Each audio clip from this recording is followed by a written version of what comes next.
Primera carta de Pedro, capítulo 1, versículo 1. Y cuando lo tenga se puede poner de pie por reverencia a la palabra de Dios. Bienvenidos todos nuevamente. No saben la alegría que me da, en lo particular a mí, el poder estar aquí y compartir la palabra de Dios. Amén. Yo espero que ustedes también estén alegres de recibirla y de escucharla. Dice así la palabra de Dios para honrar al Padre, al Hijo y al Espíritu Santo. Pedro, ¿qué? Apóstol de Jesucristo. ¿A quiénes? A los expatriados de la dispersión en el Ponto, Galacia, Capadocia, Asia y Bitinia, elegidos según la presciencia de Dios Padre en santificación del Espíritu para obedecer y ser rociados con la sangre de Jesucristo. Gracia y paz os sean multiplicadas. Bendito el Dios y Padre de nuestro Señor Jesucristo, que según su grande misericordia nos hizo ¿qué? Renacer. Diga conmigo, renacer. Para una esperanza como viva por la resurrección de Jesucristo de los muertos. Para una herencia incorruptible, incontaminada e inmarcesible, reservada en los cielos. ¿Para quiénes? Para vosotros, que sois guardados por el poder de Dios mediante la fe, para alcanzar la salvación que está preparada para ser manifestada en el tiempo postrero. En lo cual vosotros os alegráis, aunque ahora por un poco de tiempo, si es necesario, tengáis que ser afligidos en diferentes ¿qué? Pruebas, en diversas pruebas, para que sometida a prueba vuestra fe, mucho más preciosa que el oro, el cual aunque perecedero se prueba con fuego, sea hallada en ¿qué? En alabanza, gloria y honra cuando sea manifestado Jesucristo, a quien amáis sin haberle visto, en quien creyendo, aunque ahora no lo veáis, os alegráis con gozo inefable y glorioso, obteniendo el fin de vuestra fe, que es la salvación de vuestras almas. Los profetas que profetizaron de la gracia destinada a vosotros, inquirieron y diligentemente indagaron acerca de esta salvación, escudriñando qué persona y en qué tiempo indicaba el Espíritu de Cristo que estaba en ellos, el cual anunciaba de antemano los sufrimientos de Cristo y las glorias que vendrían tras ellos. A esto se les reveló que no para sí mismos, sino para nosotros administraban las cosas que ahora os son anunciadas por los que han predicado el Evangelio por el Espíritu Santo enviado de los cielos, cosas en las cuales anhelan mirar los ángeles. Que el Señor añada bendición a su palabra. ¿Puede darle un fuerte aplauso al Señor, por favor? Acabamos de terminar las epístolas pastorales. Pablo está sintiendo que la muerte está a punto de llegar.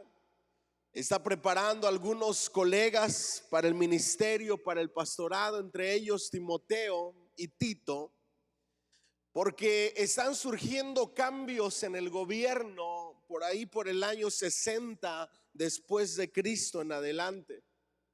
Del año 60 hacia atrás, la iglesia gozaba de hasta cierto punto una paz. Se creía que la iglesia era una rama del judaísmo, pero conforme Pablo y los apóstoles están predicando, están escribiendo, siendo inspirados por el Espíritu Santo, la iglesia se comienza a organizar y para este tiempo ya la iglesia está completamente separada del judaísmo como una iglesia totalmente aparte, como una religión totalmente aparte. Al principio, antes de que Pedro escribiera, hay luchas, hay persecución, pero solamente son de parte del pueblo, de parte de los judíos, de parte de religiones paganas que no soportan el cristianismo. Pero aparte de eso, todavía hay paz. ¿Me siguen hasta aquí? Pero para cuando Pedro escribe, está a punto de desatarse, ya está hirviendo una persecución terrible que después se desatará en el año 70 por este general romano llamado Nerón. En la primera carta de Pedro estamos viendo cómo ya está hirviendo la persecución, está comenzando a desatarse de una manera terrible, pero todavía faltaba lo peor. Vemos que nuestro Señor Jesucristo y los cristianos, así como Pablo escribiendo, Pedro, están escribiendo, pero nadie de ellos está escribiendo en contra del gobierno ni en contra de la política. No hay ningún revolucionario entre ellos, no hay ningún agitador romano entre ellos, y aparentemente todo está bien hasta que comenzamos en ese tiempo. En tanto que los cristianos no crearan disturbios, el gobierno simplemente los ignoraba.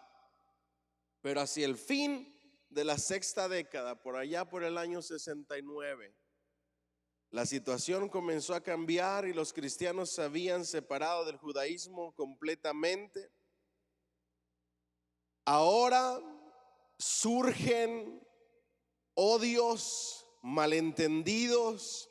La reacción contra los cristianos en Roma bajo Nerón fue producto del disgusto popular que se había activado en ese momento, en esa época, por las maliciosas acusaciones de Nerón.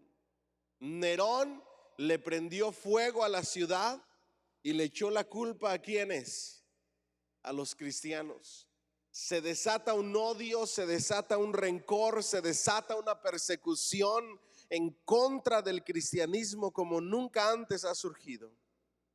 El final de las epístolas pastorales demuestra que la muerte de Pablo marcó el cambio de la política en el gobierno de una casual tolerancia a una persecución hostil.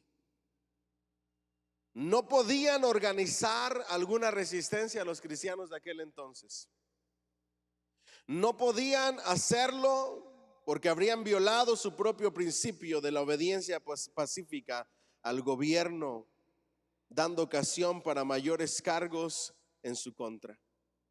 Ahora los cristianos de esa época, del año 69, se encuentran con las manos atadas, obedeciendo al gobierno bajo la persecución sin poder defenderse. ¿Les sobrevendría la extinción? Se preguntaban algunos. Algunos empezaban a preguntar dentro de la iglesia: ¿será que en este momento y en esta época el cristianismo va a desaparecer?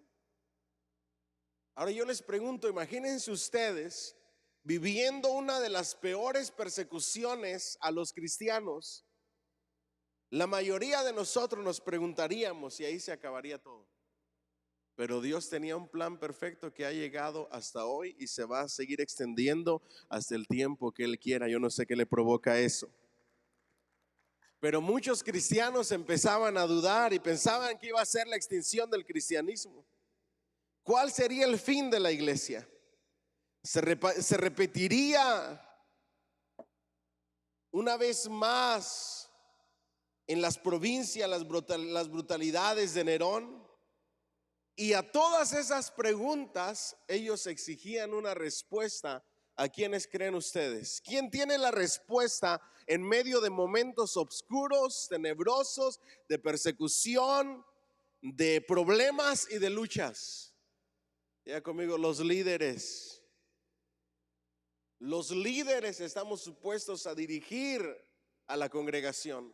Estamos supuestos a guiarla, a ir por delante y atravesar los valles de sombra y de muerte que traiga la cultura, que traiga la sociedad, que traiga el sistema, que traiga la carne.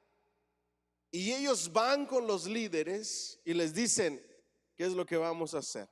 Bueno, pues la primera carta de Pedro se escribe para responder a estas preguntas que comienzan a surgir en las iglesias de Asia Menor, en las provincias de Ponto, Galacia, Capadocia, Asia y Bitinia.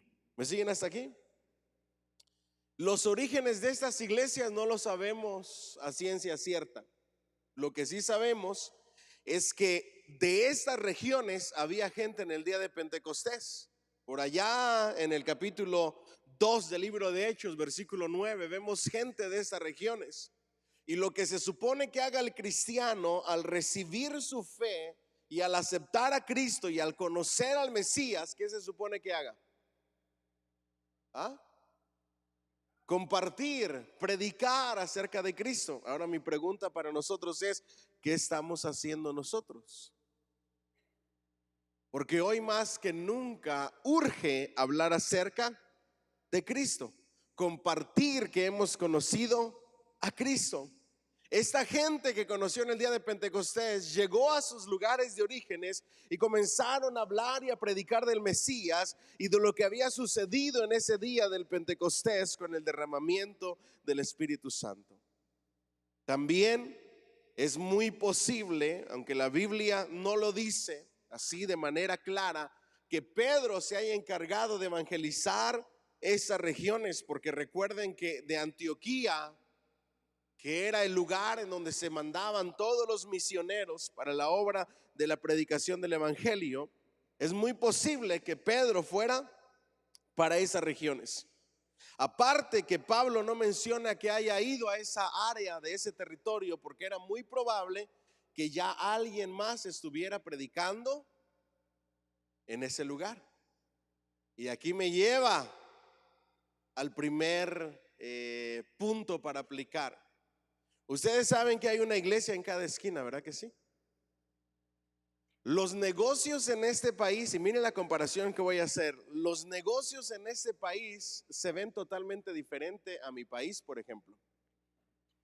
Yo no sé en los países de ustedes, pero en mi país se pone un negocio, una tienda, una tortillería, una carnicería, una dulcería, en donde no hay nada.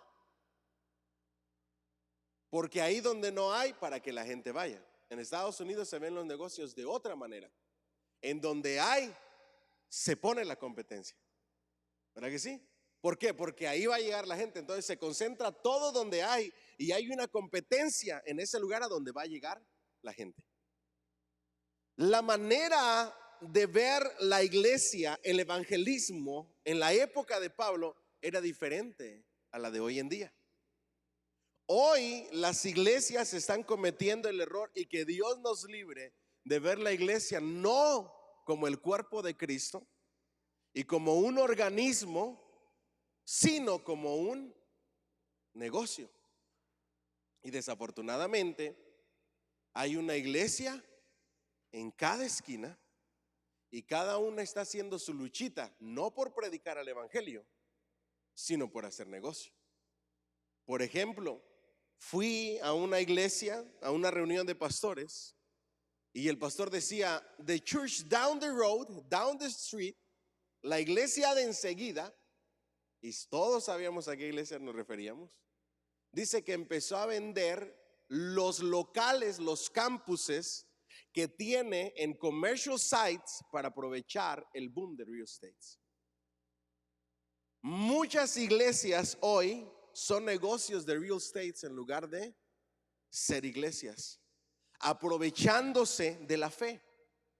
Cuando allá hay alguien trabajando en una familia, en un hogar o en una persona, nosotros ya no debemos de estar ahí. ¿Me estoy explicando? Por eso es importante que entendamos que en la iglesia, a menos en la nuestra, no nos agrada el proselitismo. ¿A qué nos referimos con proselitismo? A ir y sacar gente de otras iglesias, enamorándolos con lo que es nuestra iglesia. Si una persona ya tiene su iglesia, está perseverando y está sirviendo, tenemos que decirle: persevera, lucha, esfuérzate y que Dios te bendiga. No debemos de ir a donde ya hay alguien trabajando. ¿Me estoy explicando? Esa era la manera en que el apóstol Pablo veía las cosas. Por eso esas regiones era muy probable que Pedro las hubiera evangelizado. Y por eso Pablo dijo: yo no voy para allá, ya hay un siervo ahí trabajando en esa área, en esa ciudad, en esos lugares. La única manera en que nosotros, de acuerdo a nuestra declaración de misión, es alcanzar al perdido, es decir, vamos y le predicamos el evangelio a aquel que no conoce, y restaurar a quién, al caído, aquel que tiene 2, 3, 4 meses sin ir a la iglesia, que no se está congregando, que antes estaba sirviendo y que ya no está sirviendo. A ellos sí podemos invitarlos a la iglesia para poderlos restaurar, porque a eso nos manda la palabra de Dios. Pero de ahí ir y aprovechar un evento para invitar gente a la iglesia, eso no está bien. ¿Me siguen hasta aquí? La epístola está dirigida a los elegidos expatriados de la dispersión. La impresión de elegidos eran convertidos de la dispersión y que formaban un grupo de carácter predominantemente judío. Las personas a las que Pedro les escribe en su mayoría son judíos, pero también hay una mezcla con gentiles. Para la época del apóstol Pedro, la palabra gentil era sinónimo de pagano. En primera de Pedro 1:14 ordena a los oyentes que pongan su esperanza en Cristo como hijos obedientes. Diga conmigo, hijos obedientes. ¿Me acompañan ahí, por favor? Porque quiero aplicar ese versículo 1:14. Cuando lo tengan me dicen amén. Como hijos, ¿qué? Obedientes. Miren lo que dice. Como hijos obedientes, no os conforméis a los deseos que antes teníais, estando en vuestra ignorancia. Es muy probable que ahí le hable al pueblo gentil en esa mezcla de judíos y de gentiles, porque el judío no era una persona ignorante de los designios de Dios, sino más bien los gentiles. Y dice, como hijos obedientes, no os conforméis a los deseos que antes tenías en vuestra ¿qué? Ignorancia. Dile al que está a tu lado, no te dejes llevar por los deseos que antes tenías. La iglesia no es un museo de gente perfecta, sino un hospital en acción, en gente en recuperación, caminando a ser mejor cada día. Pero la característica de los hijos de Dios en las iglesias son personas que obedientes, que no se dejan gobernar por sus. ¿Cuántos de los que estamos aquí experimentamos malos deseos del viejo hombre en nuestra vida? Todos y cada uno de nosotros somos tentados, pero no gobernados. ¿Sí ve la gran diferencia? No ceder ante la tentación es una cosa de obediencia y de gobierno. Los deseos pecaminosos, los que antes teníamos cuando estábamos en la ignorancia, siguen ahí y es un viejo hombre que quiere salir, pero no nos dejamos gobernar por esos deseos, sino que a través de la obediencia y la completa sumisión a Cristo salimos victoriosos de ellos. Dile al que está a tu lado, patitas, ¿para qué te quiero? No te quedes ahí a ver cuánto aguantas. José salió ¿cómo? Corriendo, pero no nada más corriendo, desnudo, sin ropa, dejó hasta la sábana. Y aún así lo acusaron de cosas que no había cometido.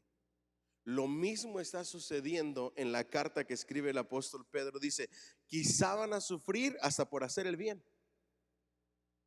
Y esa época comienza a repetirse hoy en día. El cristiano sufre hasta por hacer el bien. ¿Me siguen hasta aquí? Vamos adelante entonces. Estas iglesias debían de haber contado con un gran núcleo de judíos de la dispersión y de prosélitos. Parece razonable que incluía también buen número de gentiles. El lenguaje de Pedro puede aplicarse en su mayor parte a unos y a otros. Sin embargo, la alusión a las abominables idolatrías exige un trasfondo gentil. Eso está en el versículo 3 del capítulo 4. Ahora presten mucha atención. La iglesia está siendo perseguida. La iglesia está siendo atacada. La iglesia está pasando por momentos difíciles. ¿Qué es lo que hay que hacer en estos momentos? ¿Bajar la guardia? ¿O deje el impío su camino, apártese del mal y sirva a Cristo?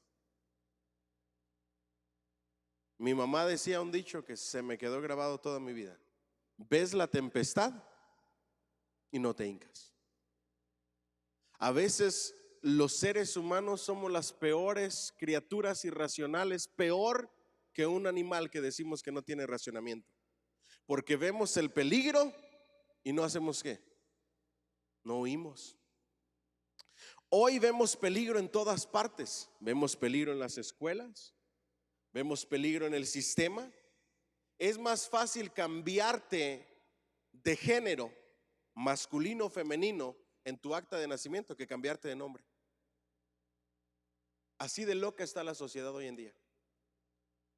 Es más fácil casarte con una muñeca o con un animal que cambiarte el nombre legalmente.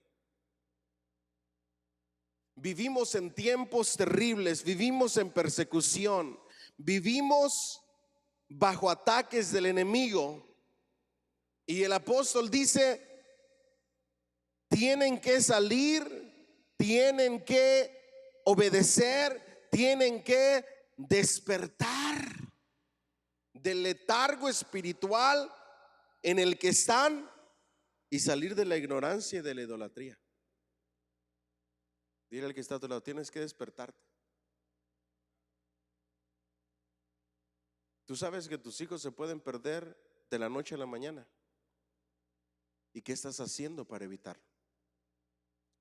Tú sabes que tu matrimonio se puede destruir de la noche a la mañana. ¿Y qué estás haciendo para evitarlo? Tú sabes que la vida se te puede derrumbar de la noche a la mañana. ¿Y qué estás haciendo para evitarlo? ¿Me siguen hasta aquí? El llamado del apóstol Pedro es un llamado al despertar, a ver lo que está sucediendo y saber que tenemos una esperanza mayor y aferrarnos más a Cristo. Yo todavía no entiendo cómo es posible que tus hijos se estén perdiendo, y lo digo en general en consejerías, que el matrimonio se esté perdiendo, pero rehusarse a cambiar. ¿Saben cómo cambié yo como persona en mi matrimonio? ¿Y cuándo decidí ser mejor? Cuando llegué a punto de que yo dije: o cambio o esto se acaba. Pero hay gente que prefiere que se acabe antes de cambiar. El apóstol Pedro está diciendo: ese es el tiempo de aferrarse a la esperanza. Las cosas en esta vida están difíciles y lo único que podemos hacer es aferrarnos a nuestra esperanza futura, a donde ya no habrá sufrimiento, ni dolor, ni tristeza. ¿Cuánto le dan un fuerte aplauso al Señor, por favor? La siniestra sombra de la persecución dio motivo para esta carta. El sufrimiento es una de las notas claves de la epístola. A esta epístola se le llama la epístola del sufrimiento. Si alguien quiere saber lo que el cristiano va a vivir, tiene que leer Primera de Pedro. Es la carta del sufrimiento, pero en medio del sufrimiento también llega la esperanza. ¿Alguien dice amén? Y luego dice: las iglesias habían sido puestas en diversas tribulaciones. Eso está en el 1:6. Algunos de sus miembros estaban sufriendo injustamente. Había la posibilidad de que tuvieran que sufrir por causa de la justicia, padeciendo hasta por hacer el bien. Días tenebrosos se vislumbraban, porque la prueba del fuego amenazaba con caer sobre las cabezas, y en ella serían contados con los asesinos, ladrones y malhechores. Pero les hizo ver la urgencia de que no se avergonzaran si sufrían como cristianos. Diga conmigo: el fuego del sufrimiento iba a caer sobre la cabeza. ¿Alguna vez alguien ha experimentado el fuego del sufrimiento sobre su cabeza? Sí, a ver, levante la mano quienes lo han enfrentado. ¿Qué se siente? Los demás, que Dios les bendiga, no saben la alegría que me da. Es algo terrible. Cuando ustedes no han experimentado el fuego del sufrimiento, nos hace falta más íntima y entrega relación con Cristo. En una ocasión, un pastor, por allá por el año 1800, cuando los pastores jóvenes estaban haciendo un trabajo extraordinario, un pastor de ya mucho tiempo fue a escuchar a un nuevo predicador y fue con su esposa. Y su esposa comenzó a elogiar al predicador joven y decía: qué buen predicador. Y el pastor contestó y dice: él no es todavía un buen predicador. La esposa se quedó pensando y le preguntó a su esposo: ¿por qué dices que todavía no es un buen predicador? Porque es tan joven que no ha experimentado el sufrimiento. Cuando el fuego del sufrimiento se posa sobre tu cabeza y aún así te mantienes anclado y fortalecido en el Señor y aferrado a Él, has conocido a Dios verdaderamente. ¿Me dicen amén? Porque el fuego de la prueba solamente va a tener dos salidas: o te acerca más a Cristo o te aleja de Él. La persona que no ha experimentado el fuego del sufrimiento sobre su cabeza todavía camina en una línea, en una cuerda floja. Pero las personas que han enfrentado el sufrimiento y se han refugiado en los brazos de Cristo van a poder permanecer firmes y fieles sin importar la circunstancia. Después de unos años, este pastor joven había pasado por muchos sufrimientos, había perdido a un hijo, se había enfrentado a las críticas, había sufrido una división en la iglesia y había pasado por diferentes sufrimientos. Nuevamente este pastor con su esposa volvieron a ir para escucharlo.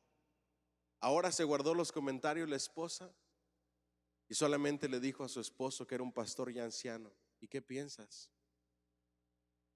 Y dice: este pastor es un gran predicador. ¿Me siguen hasta aquí? Solo aquellos que han enfrentado el fuego del sufrimiento y han permanecido son los que Pablo dice: aquel que tiene y ha recibido el Espíritu Santo y a pesar de la lucha y de la prueba no lo ha negado, son dignos del Evangelio. Por eso el reino de los cielos es ¿para quiénes? Para los valientes. Dile al que está a tu lado: no le tengas miedo al sufrimiento. ¿Alguien dice amén? El sufrimiento es parte de la vida cristiana, pero en él nos fortalecemos. ¿Alguien dice amén? Estos sufrimientos no serían en forma alguna exclusivos para ellos, porque los cristianos de todo el mundo también los sufrirían. Todos deberían soportarlos con tanto valor como les fuera posible. ¿Cómo se enfrentan los sufrimientos? Ya conmigo: con valor. La carta era una advertencia y un preparatorio mensaje de aliento en vista de esta cercana emergencia. Está burbujeando la persecución. Para este entonces todavía no los han vestido de pieles de animales muertos, ensangrentados, para que las fieras en los circos romanos los devoren vivos. Para este entonces todavía los cristianos no están siendo lanzados a los gladiadores para hacer la burla de los sanguinarios romanos. Para este tiempo todavía no los están metiendo en huecos, en árboles huecos, y los están partiendo por la mitad con sierras primitivas. Para ese tiempo todavía no estaban quemando a nadie vivo en la hoguera, en los circos romanos. Para este tiempo todavía no estaban metiendo a nadie en ollas de aceite hirviendo y todavía no estaban crucificando a los apóstoles. Apenas habían decapitado y apedreado a unos. Y el apóstol Pedro les dice y les da un mensaje de advertencia: lo peor está por venir. La iglesia tiene que cambiar su mensaje de motivación, porque ahora ya no hay predicadores sino motivadores que dicen lo mejor está por venir. Yo vengo a darles un mensaje totalmente contrario pero bíblico: lo peor está por venir. ¿Me siguen hasta aquí? Denle ese fuerte aplauso al Señor, por favor. Pero no solamente les da una advertencia, sino que les da un mensaje de aliento ante esta emergencia. No importa lo que venga, en Cristo Jesús estamos seguros y en Él hay esperanza. Yo le hubiera dado un fuerte aplauso al Señor. Quisiera decirle lo mejor está por venir, pero lo peor está por venir. Lo peor está por venir. Yo siempre aprendí en mi vida cristiana un dicho que me ha ayudado mucho en todas las áreas de mi vida. Siempre espera lo mejor, pero prepárate para lo peor. Prepárate para una pérdida de un ser querido, prepárate para una enfermedad terminal, prepárate para lo que sea. Carlos Spurgeon, que ustedes saben que siempre hablo de él, el príncipe de los predicadores, en una ocasión, antes de morir, en sus últimos mensajes, para aquellos que no conocen la biografía de Carlos Spurgeon, él en sus últimos días de predicador sufrió de una depresión clínica terrible. Y esa depresión clínica terrible le comenzó porque le dio una enfermedad llamada gota. Para los que saben lo que es la gota y los dolores tan terribles que ni siquiera puedes dormir, saben por qué y entenderán por qué le llegó esa depresión clínica. Había ocasiones en que no había podido dormir toda la noche y al siguiente domingo tenía que pararse y predicar.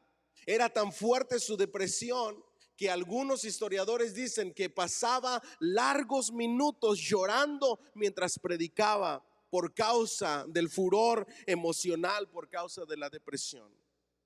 En medio de esos dolores y de noches sin aguantar dormir y sin poder estar de ningún lado recostado, escribió lo siguiente: Dios fijó la hora exacta de nuestra entrada al descanso eterno, y esa hora no se puede posponer por la habilidad del médico y ni tampoco puede ser adelantada por la malicia del enemigo.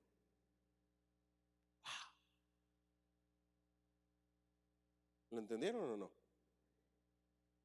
Dios fijó la hora exacta de nuestra entrada al descanso eterno. Eso es lo que el mensaje del apóstol Pedro en esta carta de esperanza. Sufrimiento y esperanza es la mejor mezcla. Y no se puede posponer por la habilidad del médico. El médico nada puede hacer para cuando te toca morir y entregarle cuentas al Señor. Y tampoco te puedes adelantar por la malicia del enemigo. ¿Siguen hasta aquí? Ustedes y yo tenemos que vivir la vida sabiendo que nuestra vida, delante de los planes de Dios, de los cuales el apóstol Pedro, ahorita les voy a decir qué es lo que dice acerca de sus planes, que son perfectos, ya tenemos una fecha de caducidad. Cuando nacemos con una fecha de expiración. Solo que nosotros no la sabemos, pero Dios sí. En el versículo 2 dice: elegidos según la presciencia. Diga conmigo: presciencia.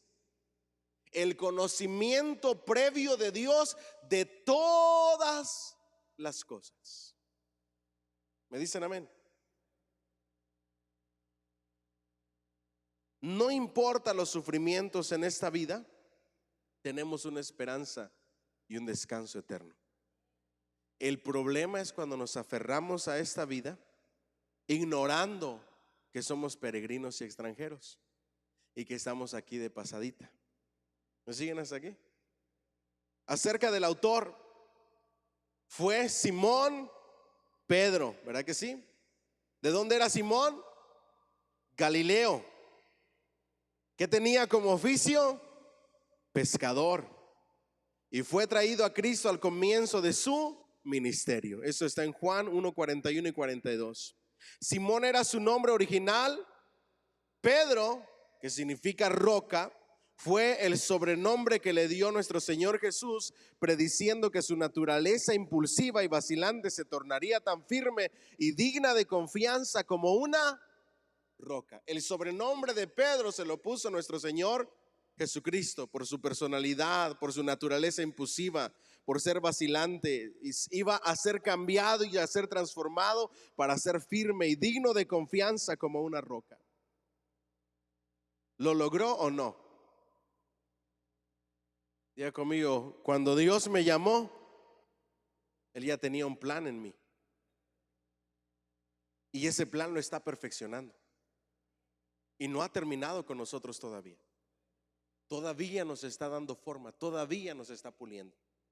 Y aunque a nosotros no lo tuvimos en persona, pero déjeme utilizar mi imaginación, yo creo honestamente que cada uno de nosotros tenemos un sobrenombre puesto por nuestro Señor Jesucristo.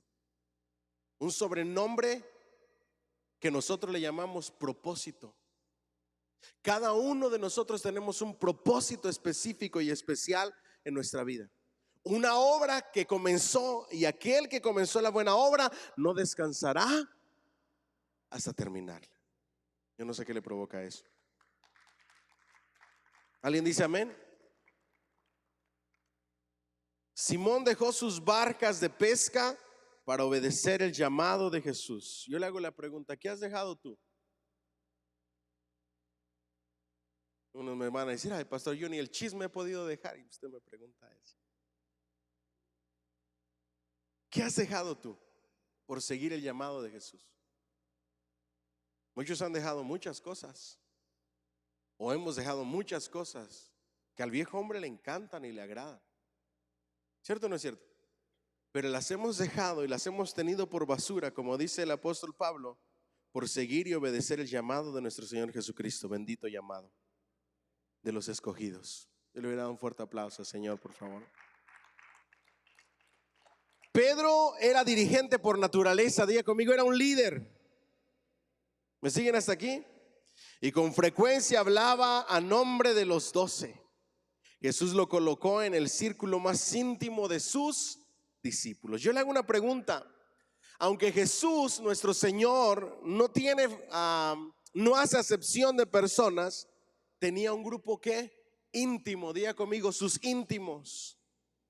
¿Qué tendremos que hacer para ser parte de sus íntimos? Diga conmigo, fieles, apasionados, agradecidos, entregados. ¿Ustedes creen que todavía hay íntimos de Dios? Seguro que sí. Yo les aseguro que entre nosotros, si yo les hago la pregunta de cuánto tiempo ustedes dedican a la oración, cuánto tiempo dedican al estudio de la palabra, cuánto tiempo le dedican a reflexionar en la palabra, y vemos los frutos de obediencia, cada uno de nosotros va a estar en diferente nivel. Unos van a estar más cerca de Dios y más avanzados que otros. La única manera para ser parte de los íntimos de Jesús es la pasión, la entrega, la dedicación, el esfuerzo, la valentía. ¿Me siguen hasta aquí? Esas eran las características del apóstol Pedro. Diga conmigo, impulsivo, que luego las utilizó para bien. Cuando tú vienes a los pies de Cristo, Dios no cambia tu personalidad, cambia tu carácter. Y hay gente que vive triste y cabizbaja porque piensa que Dios cambia la personalidad. Dios no cambia tu personalidad. Si tú eres alegre, si eres relajento, si eres risueño, Dios te va a usar con tu personalidad. Hay de todo en la viña del Señor y nos tenemos que amar con nuestras personalidades. Lo que sí va a cambiar es tu carácter, que es totalmente diferente a la personalidad. De hecho, la personalidad se refleja en los escritos de cada autor de la Biblia. Porque Dios te va a usar a ti con tu personalidad, pero va a cambiar tu carácter. ¿Me dicen amén? Era vacilante, egoísta, rápido en acción y pronto para retroceder. Su negación de Jesús no fue el resultado de premeditada malicia, sino del repentino pánico, y de ella se arrepintió posteriormente con una intensa amargura. Dice que después de que lo negó 3 veces, ¿qué hizo? Lloró amargamente. Todos nosotros estamos en proceso, pero un día ese proceso debe de tener un cambio y un avance. ¿Me siguen hasta aquí? El Pedro, después de la resurrección de Cristo, ya no fue más el mismo Pedro de antes. Ahora su personalidad la utilizaba para el reino de Dios. Después de llorar amargamente, se encontró con el Señor, se puso a cuentas con Dios y ya no volvió a ser el mismo Pedro. Dile al que está a tu lado, no puedes seguir siendo la misma persona. ¿Me dicen amén? Porque Dios lo que toma, lo cambia y lo transforma. Amén. Denle un fuerte aplauso al Señor, por favor. A nosotros se nos olvida en muchas ocasiones que somos como el barro en manos del alfarero. Y ese alfarero nos está dando forma todos los benditos días, gracias a Él. Pero la Biblia no solamente dice que es el alfarero que nos moldea con sus manos. También Él se hace y se asemeja como aquel artista que hace estatuas y que nos va moldeando con el cincel y el martillo. Y esas dos ilustraciones del Antiguo Testamento tienen que ver con lo que Dios hace en la vida del creyente. En ocasiones nosotros sentimos como las manos del alfarero nos van dando forma y estamos en esa rueda y sentimos el mover y nos va moldeando. Pero en otras ocasiones nos va moldeando con cincel y martillo, que son los sufrimientos de los cuales habla el apóstol Pedro. Y hoy vengo a decirles algo: no importa si te moldea con sus manos como el alfarero o te moldea con el cincel del sufrimiento y el martillo, de todas maneras te está dando forma, y a Él sea la honra y la gloria y sea el nombre del Señor bendito. Amén.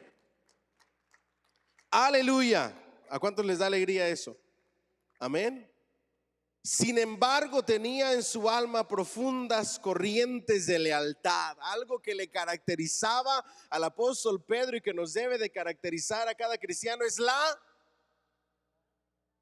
lealtad. ¿Qué es lealtad?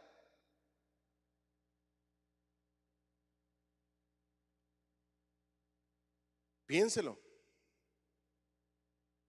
Lealtad es negarse a sí mismo y no traicionar a aquel que nos rescató. Lealtad es permanecer fiel y firme ante aquel que amas. Pero si te roba la lealtad el nightclub y la pachanga, y si te roba la lealtad el bar en el que estás, y si te roban la lealtad las canciones de Juanga, ¿qué clase de cristiano leal eres? Si esas pequeñas cositas te robaron la lealtad a Jesucristo. Ni un amén, santo. Una de las características de los hijos es la lealtad. A nosotros, los cristianos, y se lo digo con mucho amor, con mucho cariño y con mucho respeto, nos hace falta lealtad. De hecho, hay más lealtad a veces con la gente no creyente que dentro del mismo pueblo cristiano. La Biblia dice: ámense los unos a los otros, procúrense los unos a los otros. Y el cristiano de hoy en día, no en nuestra iglesia, en otras, lo que hace es tijerearse los unos a los otros,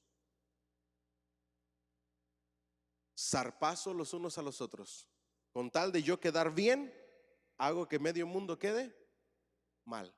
Con tal de quitar la mirada de mí, dirijo la mirada con mis juicios y mis críticas a alguien más. Eso no es lealtad. Aunque no me diga amén. Una de las características del apóstol Pedro era su lealtad. Ojalá podamos crecer cada día más en lealtad y que no haya nada ni nadie que nos arrastre fuera de nuestra lealtad a Jesucristo. Pero piensen lo que le estoy diciendo. Si las cosas pequeñitas te roban la lealtad, y le hablo pequeñitas porque estoy hablando de una canción que trae un mensaje contrario al mensaje de Dios, movimientos en el baile con sensualidad que provocan a la lujuria y a la lascivia, de la cual la palabra de Dios dice que no, bebidas y sustancias que no deben de entrar en nuestro cuerpo, porque nuestro cuerpo es templo y morada del Espíritu Santo. Si esas cosas nos roban la lealtad a Jesucristo, ¿usted cree que vamos a soportar la prueba de la persecución? Por eso dice la Escritura: si en lo poco eres fiel, si en estas cosas sencillas puedes decirles no, en lo mucho te pondré. Pero si no puedes decirle no al amigo que te invita para aquí o para allá, a la amiga que te dice haz esto o haz aquello conmigo, a la persona que te dice hagamos eso o aquello, si no puedes guardar tu lealtad al negarte o al decirle no a un amigo o amiga, ¿qué significa Cristo para nuestras vidas? ¿Ah? ¿Quién tiene más valor, Cristo o tus amistades?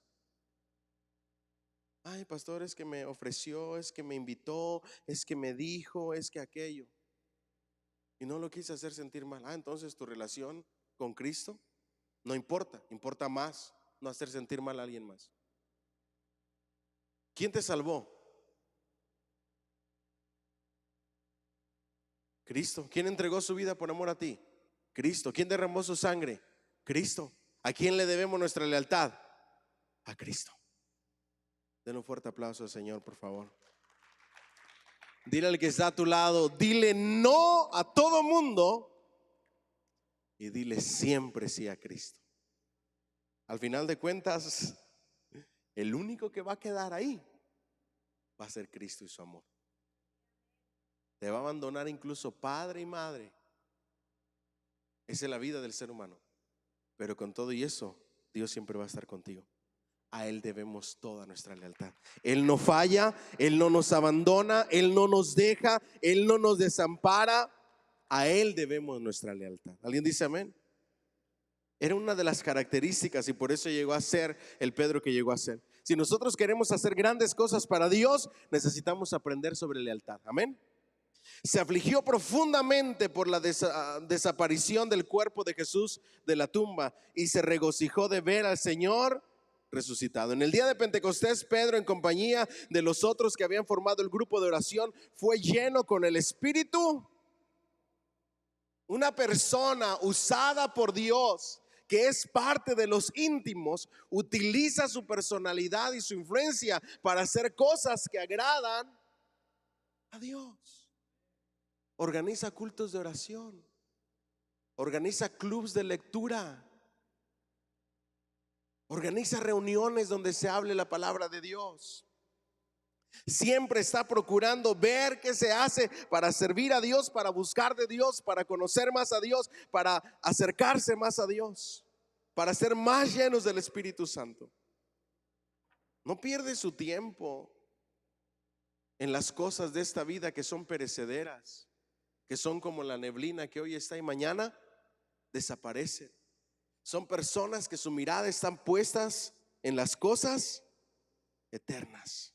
Su sermón dio la nota característica de la nueva empresa y su predicación, sus curiosidades y la disciplina que ejerció ocupan los 5 primeros capítulos del libro de los Hechos. Diga conmigo: curaciones, predicación, disciplina, entrega, amor, pasión a Dios. Ahí está el apóstol Pedro, en los primeros capítulos del libro de Hechos, predicando a grandes multitudes, enfrentándose a quien sea y diciendo: es necesario, ojo aquí, ya bien fuerte conmigo, es necesario obedecer a Dios antes que a los hombres. ¿Me siguen hasta aquí? Ustedes tienen que saber que es preferible estar bien con Dios y no con los hombres. Santiago dice: el que se constituye amigo del mundo se hace enemigo de Dios. ¿Me siguen hasta aquí? De eso se trata la carta del apóstol Pedro. Al comenzar la persecución por el Sanedrín, se retiró, internándose en la costa plana de Palestina, llegando hasta Samaria y Antioquía. Con el transcurso de los años viajó exactamente en su ministerio itinerante, muy semejante al de Pablo. La tradición dice que fue crucificado con la cabeza hacia abajo en Roma durante la persecución de Nerón, por ahí por el año 68 después de Cristo, cuando más tarde en la persecución lo agarra el gobierno romano y no pidió que le perdonaran la vida, no pidió que lo dejaran libre, no rogó y suplicó por otra oportunidad. La única petición que hizo fue: crucifíquenme, pero de cabeza, porque no soy digno de ser y de morir crucificado como mi Señor. Diga conmigo, eso es entrega y eso es lealtad. Y esa es la clase de cristianos que necesitamos hoy en día en las iglesias, leales a Jesucristo, y que tal lealtad sea a toda prueba.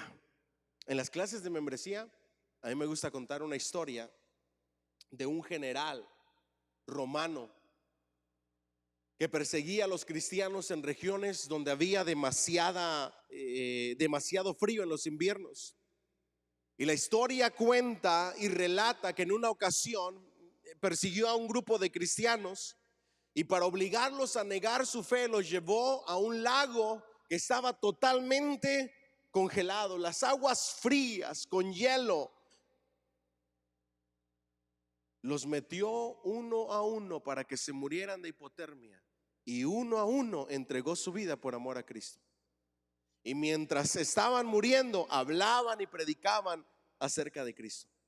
Fue tanto el impacto y la predicación del evangelio de estos cristianos ante ese general romano, que se entregó a Cristo y dijo: el Señor de esta gente debe de haber hecho y debe de ser real, que lo que hizo fue tan grande que estén dispuestos a entregar su vida por amor a ese Señor.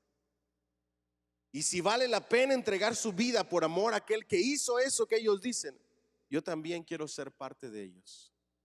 Descendió a las aguas, se entregó a Cristo y murió con ellos como cristiano. ¿Por causa de qué? De la lealtad a toda prueba de los cristianos. ¿Me siguen hasta aquí? Así murió el apóstol Pedro. En la primera carta de Pedro se le declara que esta fue escrita de Babilonia. Y la interpretación más probable es que realmente estaba de manera literal en Babilonia y que desde ahí escribió. ¿Ok? No hay tradición acerca de que Pedro haya estado en Babilonia de Egipto, ni era este un lugar de suficiente importancia para merecer la atención del apóstol. La Babilonia del Éufrates garantiza mucho mejor la posibilidad, ya que fue el hogar de un numeroso pueblo judío desde los tiempos de la cautividad hasta los del Talmud o la tradición judía. Entonces era la Babilonia ¿de dónde? Del Éufrates. Diga conmigo, la Babilonia del Éufrates. ¿Vamos bien? Él dice que estaba en compañía de Juan Marcos. No hay evidencia de que Pedro haya llegado hasta Roma, mas sin embargo Pablo sí llegó hasta Roma. La primera carta de Pedro se parece mucho a las epístolas de Pablo en su estilo general y resulta semejante a Romanos y Efesios en su lenguaje y estructura. Ojo aquí, para cuando Pedro escribe sus cartas, ya Pablo venía escribiendo las de él. Entonces, el apóstol perseguido fue imitado y usado por Dios, el apóstol Pedro, para escribir así como estaba escribiendo el apóstol Pablo. La única diferencia era el griego que usaban. Lucas y el apóstol Pablo eran personas doctas, educadas, estudiadas, con un griego de alto nivel intelectual. Mientras que Pedro muy apenas si puede escribir en griego. Algunos de una manera muy equivocada le llaman, los críticos o los estudiosos, los eruditos liberales le llaman el Pedro ignorante, pero de ignorante no tiene absolutamente nada, porque fue usado por Dios para escribir doctrina bien ordenada, a como pudo con su poco escuela y con lo que ustedes quieran en cuanto al idioma griego, pero escribió la revelación de la palabra de Dios. ¿Cuánto dan un fuerte aplauso al Señor, por favor?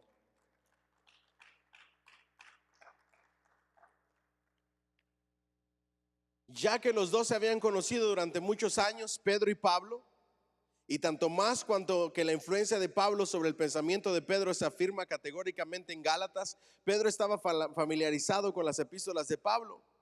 Además, si el amanuense de Pedro, Silvano, es idéntico con Silas, el ayudante y asociado de Pablo, Pablo pudo fácilmente haber aprendido mucho respecto a la técnica de Pablo por medio del susodicho secretario.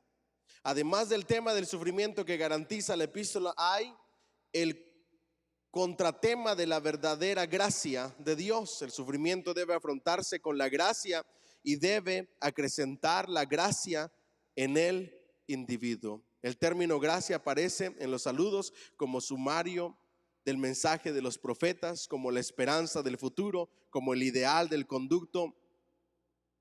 conducta cuando se nos maltrata, como la plenitud de las bendiciones que vienen en respuesta a la oración, como el equipo para el servicio espiritual y como el favor que Dios muestra a quienes esperan en Él humildemente.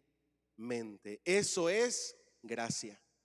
Y me quiero enfocar en una cosa que me dio mucha gracia, pero que reflexionando al escuchar a este pastor en la conferencia a la que tuve la bendición de ir el sábado, se me quedó muy grabada y quiero compartírselas. Diga conmigo, gracia es el favor que Dios muestra a quienes esperan en Él humildemente. Y el predicador decía, a Dios no les puedes demandar.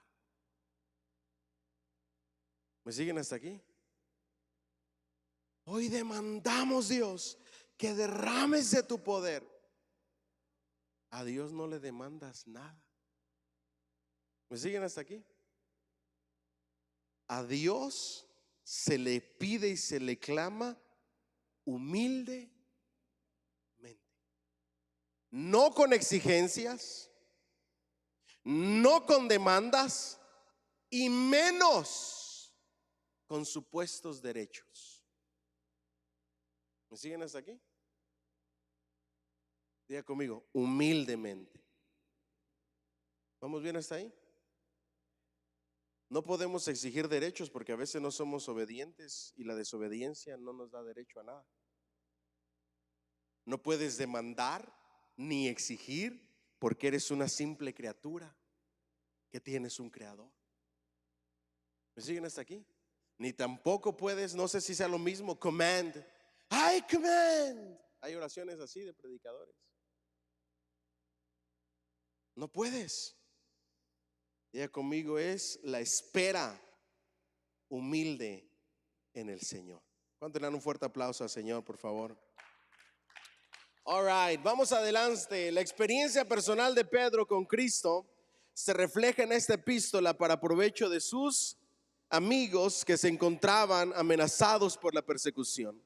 Pedro había conocido el sentimiento de desamparo cuando se dio cuenta de que Jesús había muerto, pero su esperanza revivió cuando Jesús resucitó.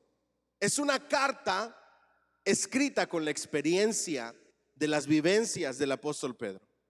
Él dice: yo he experimentado el dolor de la muerte, del sufrimiento y de la pérdida de seres queridos, incluyendo a mi Señor Jesús. Pero también vivió en carne propia la esperanza de la resurrección, porque vio a Jesús resucitar de entre los muertos y les dice: vamos a tener una resurrección postrera. ¿Alguien dice amén? Nos recuerda el reto que le dirigió Jesús: ¿me amas tú más que estos? Y su exhortación a que apacienten la grey de Dios es un eco del mandato que le dio Jesús a él sobre este mismo asunto. El mandato de revestíos de humildad significa ponerse él delante del esclavo. Ponerse el delantal, del esclavo. Eso es humildad. Servir a Cristo sin qué, sin reservas y sin argumentos y sin peros. En inglés se dice arguing, ¿verdad? ¿Qué es arguing en español? ¿Cómo lo diríamos? Sin argumentar, ¿verdad? Sin andar, ¿sin qué, perdón? Sin renegar, sin alegar, sin poner peros, ni pretextos, ni excusas. Diga conmigo: el delantal del esclavo. No peros, no excusas, no argumentos, no réplicas, no nada. Simplemente se le dice: sí, Señor. Yo le voy a dar un fuerte aplauso al Señor. ¿Cómo debemos de servir a Jesús? Dile al que está a tu lado: con el delantal del esclavo, que siempre dice sí, amén. ¿Ustedes han tenido hijos o tienen hijos que para todo lo que ustedes les piden que hagan, siempre tienen un pretexto y siempre están argumentando y arguing y y te tienen que dar una explicación antes de hacerlo? ¿Les ha pasado o no? ¿Cómo se sienten ustedes? Yo no sé, pero me molesta tanto. Ay, Dios mío, dame paciencia. Lo único que te pedí es: ve y haz esto. Lo que yo espero es que vayas y lo hagas. Así es Jesús con nosotros. Lo único que nos está pidiendo es: hagan esto. Y espera que tengamos el delantal de esclavo y que vayamos y lo hagamos. Sin peros, sin argumentos, sin ser como Jonás: Señor, pero es que esto, pero es que el otro. Sin ser como Moisés: pero es que aquello, pero es que lo otro. Él solamente quiere: sí, amén, heme aquí, envíame a mí. That's it. Así de sencilla es la vida cristiana. Cuéntenle un fuerte aplauso, Señor, por favor. A eso se le llama obediencia. Amén. Lo que nos recuerda como Jesús se ciñó con la toalla para lavar los pies de sus discípulos.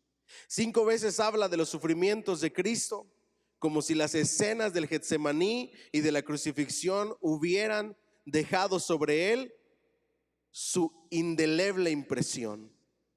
Un hecho notable que caracteriza a la estructura de la epístola es el uso que hace del modo imperativo gramatical, comenzando con 1:13, que sigue inmediatamente después del párrafo inicial: acciones de gracias.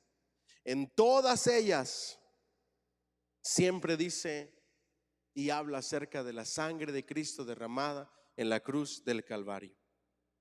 Los sufrimientos que hemos o que vamos a padecer o que hemos padecido, nuestro Señor Jesucristo ya los vivió y peores. Y eso deben de ser la razón y la fuerza en nuestra vida, en nuestra motivación para soportarlos. Si nos critican, si nos acusan de cosas que no, si por hacer la justicia nos maltratan y nos maldicen. Todo lo que dice el apóstol Pedro es el reflejo de lo que Cristo vivió y la profecía cumplida de nuestro Señor Jesucristo en el Evangelio de Juan. Les envío como ovejas en medio de lobos. Esa es la vida cristiana. Pero el que persevera hasta el fin va a ser coronado y va a recibir su recompensa. Vamos a tener un fuerte aplauso al Señor. Hay 34 cosas, y disculpen que me tardé tanto en esta carta, pero es tan importante para la vida cristiana que si ustedes no prestaron mucha atención a todo lo que Dios nos ha estado hablando hoy, quiero que le presten atención a estas 34 cosas que se nos dice en la primera carta de Pedro que tiene que hacer el cristiano. ¿Me siguen hasta ahí? Número 1, dile al que está a tu lado: sé sobrio. ¿Qué es ser sobrio? Estar alerta, estar despierto, velando y orando. Número 2, poned vuestra esperanza en la gracia de Dios. Número 3, cristianos, seamos santos. Sed santos. Yo creo que el 3 como que nos hace falta recordarlo más, ¿verdad que sí? ¿Sed qué? Santos. Número 4, conversad en temor. Que nuestras conversaciones no sean truanerías, no sean vulgaridades, no sean cosas sin sentido, sino en temor a Dios, sabiendo que de toda palabra que sale de nuestra boca seremos ¿qué? Juzgados. No les estoy hablando de no tener buen humor, les estoy hablando de no hablar tonterías. ¿Me siguen hasta aquí? Doble sentido, reírse de chistes de doble sentido. ¿Me siguen hasta aquí? Eso no debe de suceder en nuestras conversaciones. Número 5, amaos unos a otros. Mire que lo dice estando en tiempos finales, a punto de sufrir la muerte por la persecución. Desead la leche ¿qué? Espiritual, que es la palabra de Dios. Sed sujetos a toda ordenación ¿qué? Humana, no importa los sufrimientos. Honrad a todos. Número 9, amad la fraternidad. Número 10, temed a Dios. Honrad al rey. Siervos, sed sujetos. Esposas, sed sujetas. Ni un amén, santo. Esposos, habitad con vuestras esposas. Finalmente, sed todos santos. A los esposos dice que traten bien a sus esposas. No temáis. 17, no seáis turbados, que no llegue la duda, el temor. 18, santificad al Señor Dios en vuestros, no solamente en sus acciones, sino en sus corazones. 19, estad que armados, pero con la armadura de Dios. 20, sed que templados, con un buen carácter. 21, sed sobrios nuevamente. 22, no os maravilléis. Todo esto es la vida y Dios tiene cosas mejores para nosotros. 23, regocijaos. 24, ninguno de vosotros padezca por un delito, sino por la causa de Cristo, no como criminal. Ninguno se avergüence de Cristo, glorifique a Dios, encomiende su alma, apacentad la grey de Dios. Sed sujetos a los ancianos, revestidos de humildad, humillaos, sed templados, velad y resistid al diablo. 34 cosas que Dios nos aconseja a través de esta carta que tenemos que hacer como cristianos. ¿Cuánto dan un fuerte aplauso al Señor, por favor?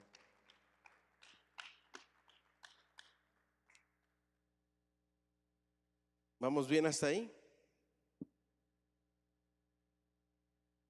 llevó nuestros pecados en su cuerpo sobre el madero, para que nosotros, siendo muertos a los pecados, vivamos a la justicia. Y esa es la carta del apóstol Pablo. Ahora quiero que vayamos conmigo a la Biblia, por favor. Primera de Pedro 1.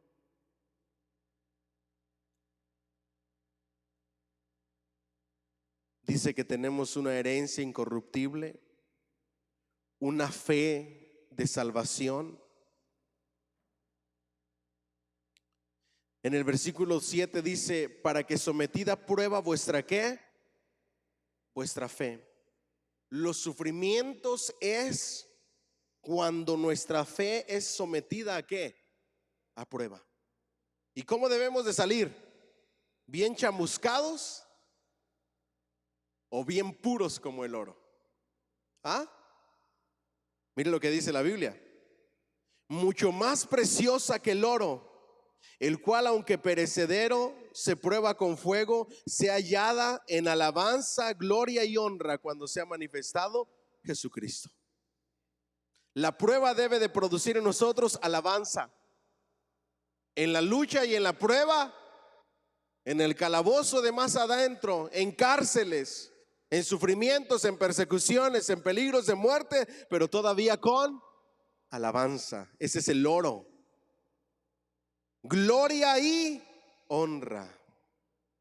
A quien amáis sin haberle visto, en quien creyendo, aunque ahora no lo veáis, os alegráis con gozo infalible y glorioso, obteniendo el fin de vuestra fe, que es la salvación de vuestras almas. Las pruebas se soportan por quien amas, por a quien amas. ¿A quién amas? A Cristo Jesús. Ya conmigo, a Cristo. ¿Y tu amor qué te hace? Soportarlo todo. El amor que tenemos que tener para Jesús es el de 1 Corintios 13. El amor que todo lo cree, que todo lo sufre, que todo lo espera, que todo lo soporta. Ese es el amor que debemos de tenerle a Cristo. ¿Me dicen amén? Versículo 13. Por tanto, ceñid los lomos de vuestro entendimiento. ¿Cómo se ciñen los lomos del entendimiento? Diga conmigo, estudiando la palabra. Sed sobrios y esperad por completo en la gracia que se os traerá cuando Jesucristo sea manifestado. Como hijos ¿qué? Obedientes. No os conforméis a los deseos que antes tenías estando en vuestra ignorancia, sino como aquel que os llamó es santo, sed también vosotros santos en toda vuestra manera de ¿qué? En unas cuantas maneras de vivir o en todas. ¿Ah? En todas vuestras maneras de vivir, porque escrito está, sed santos porque yo soy apartado, separado para Dios. Y si invocáis por Padre a aquel que sin acepción de personas juzga según la obra de cada uno, conducíos en temor todo el tiempo de vuestra peregrinación. Toda nuestra vida debemos de vivirla en temor al Señor, sabiendo que fuiste rescatados de vuestra vana manera de vivir, la cual recibisteis de vuestros padres, no con cosas corruptibles como oro o plata, sino con la sangre preciosa. No fuisteis comprado, no fuimos rescatados con oro ni plata, sino con la sangre preciosa de Cristo. Y eso nos lleva a la obediencia y a la lealtad. Sino con la sangre preciosa de Cristo, como de un cordero sin mancha y sin contaminación. Por eso dice, vivan en temor, porque fueron comprados y lavados con la sangre preciosa de Cristo, sin mancha y sin contaminación.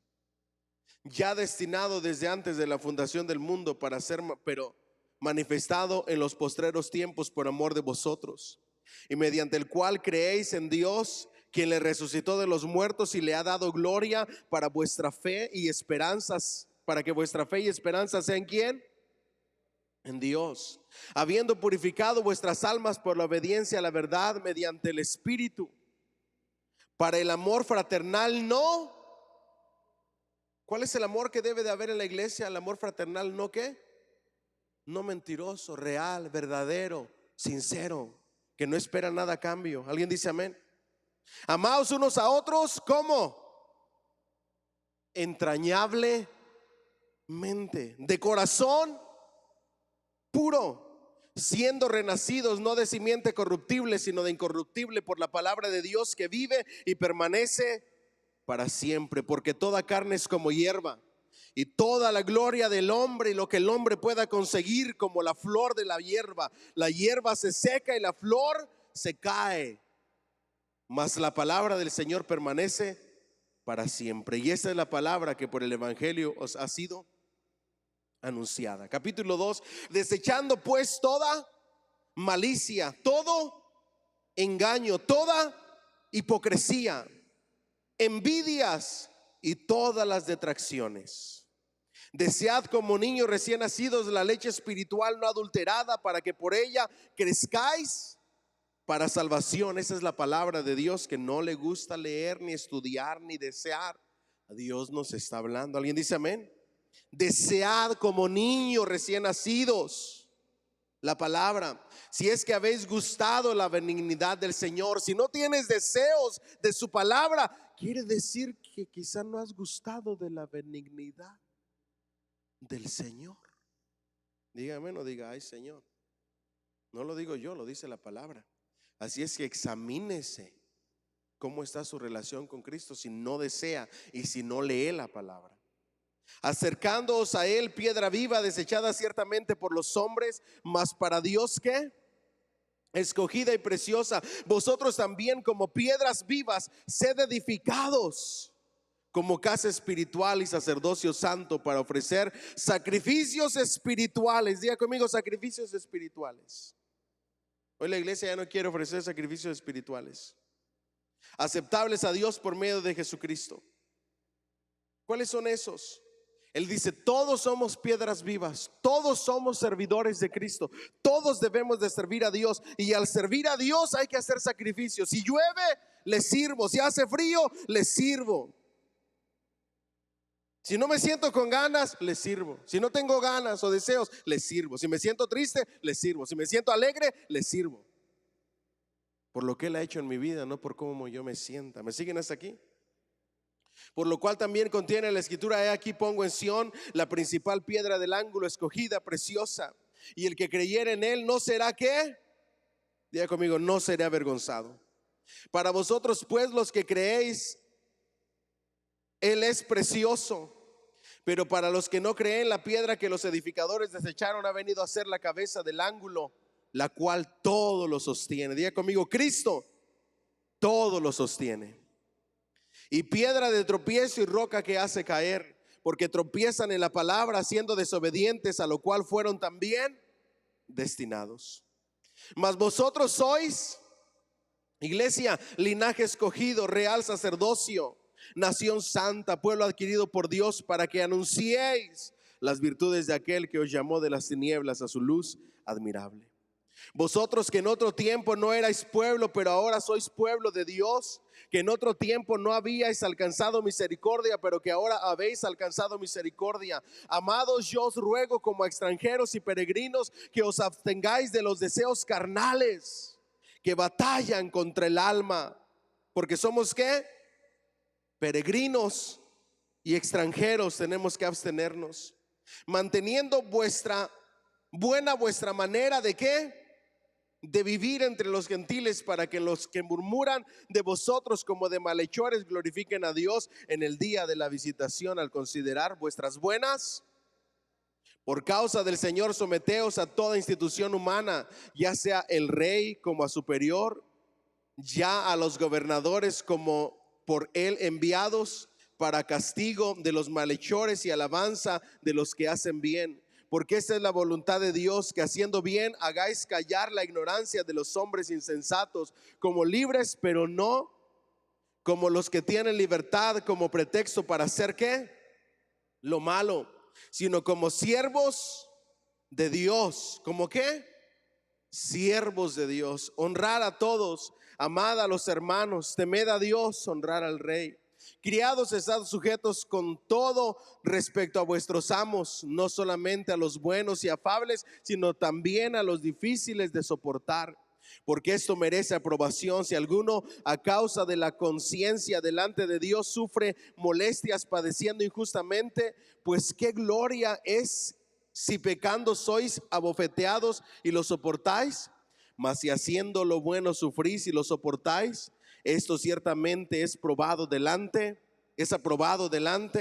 de Dios. Pues para esto fuisteis llamados, porque también Cristo padeció por vosotros, dejándonos ejemplo para que sigáis sus pisadas. Diga conmigo, siguiendo sus pisadas. El cual no hizo pecado ni se halló engaño de su boca. Quien cuando le maldecía no respondía ¿con qué? Con maldición. Cuando padecía no amenazaba, sino encomendaba la causa al que juzga justamente. Quien llevó él mismo nuestros pecados en su cuerpo sobre el madero, para que nosotros, estando muertos a los pecados, vivamos a la justicia, y por cuya herida fuisteis sanados. Porque vosotros erais como ovejas descarriadas, pero ahora habéis vuelto al pastor y obispo de vuestras almas. Usted me dirá, pastor, ¿cuándo va a acabar? Hasta que terminemos el libro, no se preocupe, todavía nos faltan 3 capítulos más. ¿Me siguen hasta aquí? Está interesantísimo, son solamente 5 capítulos. Lo leemos en un ratito, lo que no leyó en toda la semana lo vamos a leer hoy. ¿Me siguen? Amén, con alegría. Asimismo, vosotras mujeres, estad sujetas a vuestros maridos, para que también los que no creen a la palabra sean ganados sin palabra por la conducta de sus esposas, considerando vuestra conducta casta y respetuosa. Vuestro atavío no sea el externo de peinados ostentosos, de adornos de oro o de vestidos lujosos, sino el interno, el del corazón, en el incorruptible ornato de un espíritu afable y apacible, que es de grande estima delante de Dios. Porque si también se ataviaban en otro tiempo aquellas santas mujeres que esperaban en Dios, estando sujetas a sus maridos, como Sara obedecía a Abraham, llamándole Señor, de lo cual vosotras habéis venido a ser hijas, y hacéis el bien sin temer ninguna amenaza. Dígame amén o dígame ay Señor. No se preocupe, viene para los maridos. Es bien fácil sujetarse a un marido así. Escuche: vosotros maridos igualmente vivid en ellas, con ellas sabiamente, dando ¿qué? Horror o honor a la mujer. ¿Ah? ¿Horror? Honor a la mujer, no horror, porque a veces nuestro comportamiento da horror. No, dando honor a la mujer como a vaso más frágil, que si no lo tratas con cuidado se rompe, y como a coherederas de la gracia de la vida. Como a hijas de Dios las tenemos que tratar, para que vuestras oraciones no tengan estorbo. Finalmente, sed todos de un mismo sentir, compasivos, amándoos fraternalmente, misericordiosos, amigables, no caras de limones, enojados todo el tiempo, amigables, no devolviendo mal por mal ni maldición por maldición, sino por el contrario, bendiciendo, sabiendo que fuisteis llamados para que heredaseis bendición. Porque el que quiere amar la vida y ver días buenos, refrene. Aleluya, yo le hubiera dado un fuerte aplauso a ese versículo, de verdad. Porque el que quiere amar la vida y ver días buenos en la casa, en el trabajo, en el banco, en todas partes, refrene su lengua del mal y sus labios no hablen engaños. Si tan solo refrenamos la lengua, no hombre, viviríamos diferente. Apártese del mal y haga el bien. Busque la paz y sígala, porque los ojos del Señor están sobre los justos y sus oídos atentos a sus oraciones. Pero el rostro del Señor está contra aquellos que hacen el mal. ¿Y quién es aquel que os pondrá a hacer daño si vosotros seguís el bien? Mas también si alguna cosa padecéis por causa de la justicia, bienaventurados sois. Por tanto, no os amedrentéis por temor de ellos, ni os conturbéis, sino santificad a Dios el Señor en vuestros corazones y estad siempre preparados para presentar defensa ¿con qué? Con mansedumbre y reverencia ante todo aquel que os demande razón de la esperanza que hay en vosotros, teniendo buena conciencia para que en los que murmuran de vosotros como de malhechores sean avergonzados, los que calumnian vuestra buena conducta en Cristo, porque mejor es que padezcáis haciendo el bien, si la voluntad de Dios así lo quiere, que haciendo el mal, porque también Cristo padeció una sola vez por los pecados, el justo por los injustos, para llevarnos a Dios, siendo a la verdad muerto en la carne, pero vivificado en el Espíritu, en el cual también fue y predicó a los espíritus que encarcelados, los que en otro tiempo desobedecieron, cuando una vez esperaban la paciencia de Dios en los días de Noé, mientras se preparaba el arca, en la cual pocas personas, es decir, 8, fueron salvadas por agua. El bautismo que corresponde a esto ahora nos salva, no quitando la inmundicia de la carne, sino como la aspiración de una buena conducta hacia Dios por la resurrección de Jesucristo, quien habiendo subido al cielo está a la diestra del Dios. A él están sujetos ángeles, autoridades y potestades. Yo le hubiera dado un fuerte aplauso al Señor. A él están sujetas todas las cosas. Capítulo 4. Puesto que Cristo ha padecido por nosotros en la carne, vosotros también armaos del mismo pensamiento, pues quien ha padecido en la carne terminó con el pecado, para no vivir el tiempo que resta en la carne conforme a la concupiscencia de los hombres, sino conforme a la voluntad de Dios.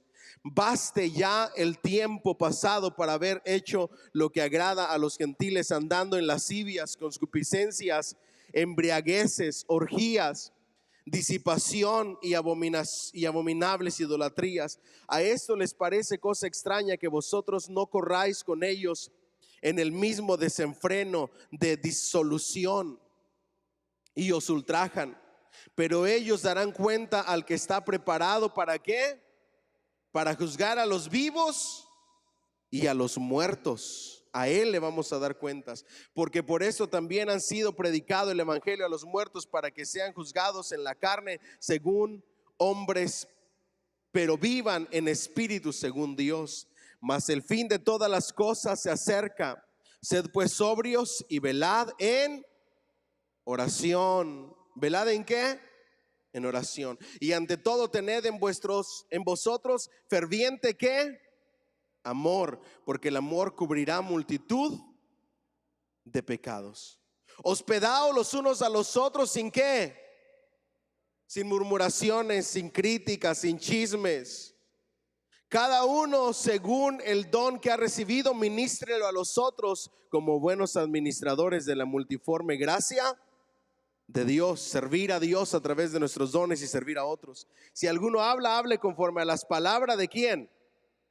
De Dios. Alguno ministra, ministre conforme al poder que Dios da, para que en todo sea glorificado por Jesucristo, a quien pertenecen la gloria y el imperio por los siglos de los siglos. Amén. Amados, no os sorprendáis del fuego de prueba que os ha sobrevenido, como si alguna cosa extraña os aconteciera, sino gozaos en medio de la prueba, por cuanto sois participantes de los padecimientos de Cristo, para que también en la revelación de su gloria os gocéis con gran alegría. Si sois vituperados por el nombre de Cristo, sois vituperados porque el glorioso Espíritu de Dios reposa sobre vosotros. Ciertamente de parte de ellos Él es blasfemado, pero por vosotros es glorificado. Así que ninguno de vosotros padezca como homicida, o como ladrón, o como malhechor, o por entremeterse en lo ajeno. Pero si alguno padece como cristiano, no se avergüence, sino glorifique a Dios por ello. Porque es tiempo de que el juicio comience por los de ¿qué? Por los de la casa de Dios. Y si primero comienza por nosotros, ¿cuál será el fin de aquellos que no obedecen el evangelio de Dios? Y si el justo con dificultad se salva, ¿en dónde aparecerá el impío y el pecador? De modo que los que padecen según la voluntad de Dios encomienden sus almas al fiel Creador y hagan ¿qué? el bien. Capítulo 5 y terminamos. Ruego a los ancianos que están entre vosotros, yo anciano también como ellos, es decir, a los pastores, y testigos de los padecimientos de Cristo, que soy también participante de la gloria que será revelada. Apacentad la grey de Dios que está entre vosotros, es decir, alimentarla, guiarla con la palabra de Dios, cuidando de ella, no por fuerza ni de mala gana, sino voluntariamente, no por ganancias deshonestas o por amor al dinero, como si fuera un negocio, sino con ánimo pronto, no como teniendo señorío sobre los que están a vuestro cuidado, sino siendo ejemplos de la grey. Y cuando aparezca el príncipe de los pastores, vosotros, pastores, recibiréis la corona incorruptible de gloria.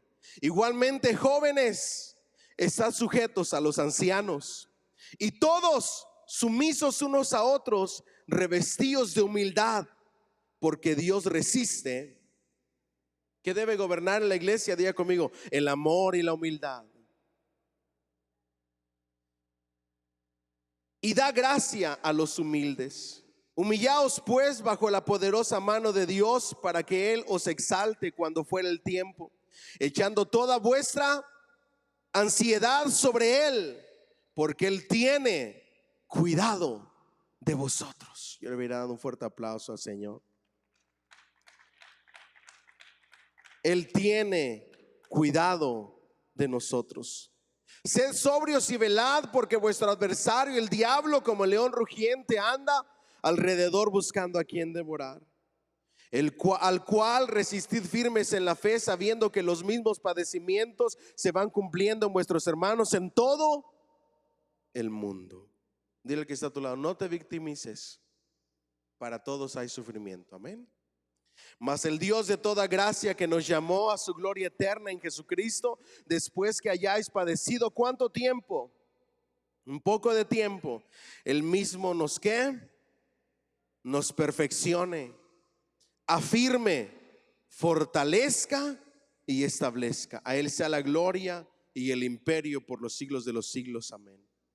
Por conducto de Silvano, a quien tengo por hermano fiel, os he escrito brevemente, amonestándoos y testificando que esta es la verdadera gracia de Dios en la cual estáis. La iglesia que está en Babilonia, elegida juntamente con vosotros, y Marcos, Juan Marcos, mi hijo, os saludan. Saludaos unos a otros con ósculo de amor, con beso de amor. Paz sea con todos vosotros los que estáis en Jesucristo. Amén y amén. Denle un fuerte aplauso a la palabra de Dios, por favor. Que Dios me los bendiga a todos.